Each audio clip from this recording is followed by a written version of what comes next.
Հռչակագրված է, թե համակումարի մասնակիցները անվերաբահ նվիրում կհայտնեն Կաթողիկոս Գարեգին II-ին, դատապարտելով չագերտյալ Հայաստանի կառավարության վերջին խոսքը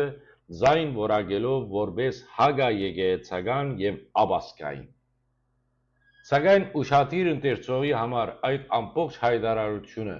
ոչ թե հավատքի վկայություն մնե, այլ մեղադրյալ անձիմը շրջապատի ցուցադրական հավատարմությունը, որ կունենա մեկ նպատակ՝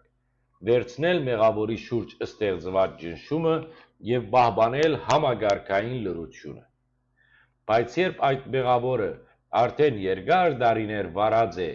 երկակի կյանք, արտաքինի մեջ կուսակրոն առաջնորդի,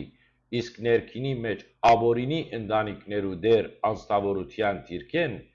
ինչ պիտի նշանակե այդ անվերաբահ նվիրումը։ Անիկա արդյոք Հիսուսի օրինակով հավատարիմ մնալն է, թե միապանի վախը սեփական կյանքի մեջ եղած նմանանման անարգ քայլերու բացահայտումեն։ Այս հավաքական լռությունը արդեն երկար ժամանակ է ի վեր կարծրացած է Մայր Աթոռի պատերուն մեջ։ Այս անգամ սակայն իշխանական մակարդակով արծարծվեցավ այն ու խորքային ցնցում մը առաջացուց եկեղեցու հիմքերու մեջ։